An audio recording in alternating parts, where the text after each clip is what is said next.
Before Olympus reigned, before thunder ruled the skies and the harvest fed the lands, there was the sea, deep, endless, primordial. It roared before time and whispered secrets long buried beneath shifting sands and salt. The sea did not need a god. It was a god. But from its depths rose a being who would shape the oceans with fury and grace, Poseidon, the earth-shaker, the bringer of storms, the forgotten sovereign of the deep.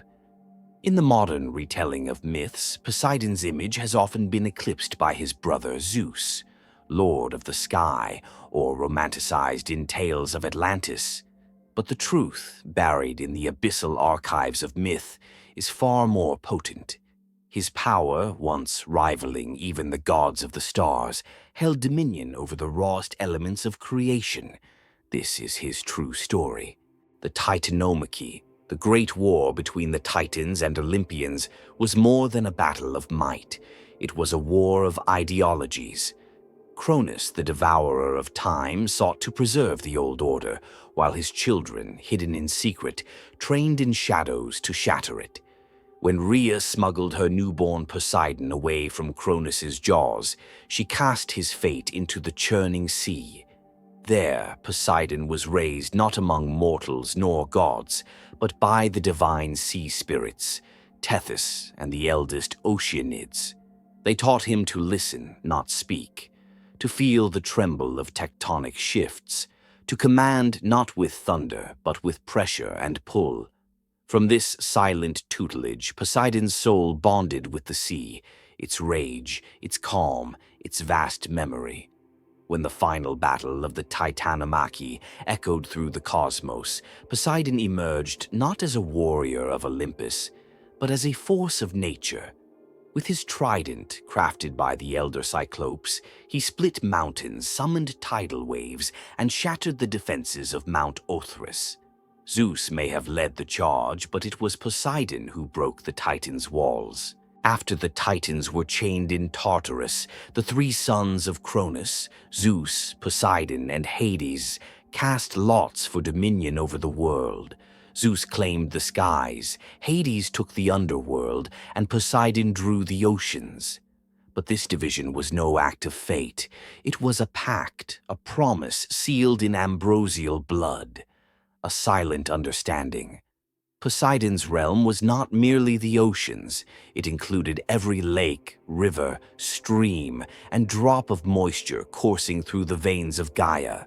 While Zeus ruled the clouds and Hades the roots, Poseidon held dominion over the lifeblood of the earth. He constructed his palace in the deepest trench of the Aegean, a shimmering fortress of coral and pearl, guarded by hippocamps and draped in leviathan chains. But the oceans were not merely his kingdom, they were his consciousness. Each wave was a thought, each current a nerve. He was everywhere the water touched. Poseidon's influence was not born from politics or hierarchy, but from awe. Mortals feared him more than they feared Zeus. Sailors carved his sigil into their hulls. Kings offered horses, his sacred beasts, into the surf to appease his wrath. Earthquakes, or Poseidon's fits, became omens of divine displeasure. He fathered nations and monsters alike. From his union with Gaia came Antaeus, the indomitable giant. From the sea foam and mortal queens emerged Theseus, the hero of Athens. And from his darker passions were born Charybdis and Scylla, the twin terrors of the straits. Yet Poseidon's rule was not unchecked. He clashed with Athena over the fate of cities, with Apollo over walls and wages, and even with Zeus himself when balance was threatened. His defiance was never rebellion. It was reminder. The sea bows to no one, not even Olympus. One myth has clung to Poseidon like barnacles to a wrecked ship, the tale of Atlantis. Not merely a city, but a vision. Atlantis was his attempt to bridge mortal brilliance with divine order. Built upon concentric rings of water and land, it pulsed with crystal energies and harmonies lost to time. He gave Atlantis to his son, Atlas, and watched as it flourished into the crown jewel of the ocean. But human pride, Poseidon's perennial bane, tainted its core. The Atlanteans, gifted in science and song, sought to challenge the gods. They harnessed energy from undersea fissures, built towers to breach the heavens, and spoke of independence. Poseidon pleaded with them, not as a god, but as a father. But they refused, and so he wept, and in that grief the sea rose, not in rage, but sorrow. Atlantis was not destroyed, it was buried, cradled in the arms of its creator, sealed away with coral and silence. Poseidon's title, Enosigaios, Earthshaker, was not metaphor. Beneath the sea, his trident channeled ley lines and seismic plates. His footsteps rippled magma. Yet his curse was isolation. While Zeus mingled in Olympus and Hades ruled a structured afterlife, Poseidon walked in solitude. His realm was vast, but his companionship fleeting. Amphitrite, his queen, loved him from a distance, her spirit as untamable as his.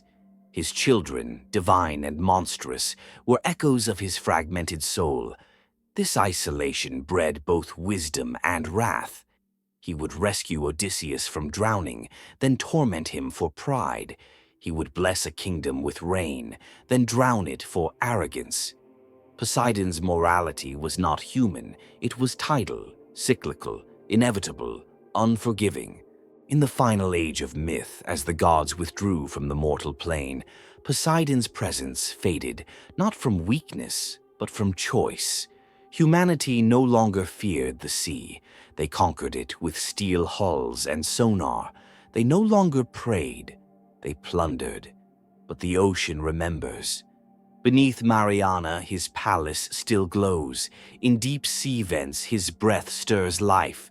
And in the dreams of sailors and the murmurs of shell hunters, his name is spoken, not in fear, but reverence. They say that when the balance of the earth is once again threatened, when the ice melts and the tides rise beyond control, Poseidon will awaken, not in vengeance, but in correction. For the sea does not forget. It forgives. It reclaims. To understand Poseidon is to understand the paradox of power and humility, of wrath and reflection. He is not a villain, nor a savior. He is a force, one that reminds us we came from the sea, and to the sea we may return. In the forgotten compendium of myth, where truths are etched in forgotten glyphs and lost memories, his chapter still echoes. His song still swells, and those who listen closely when the tide retreats at dusk may still hear his voice. Poseidon is not gone. He is simply waiting,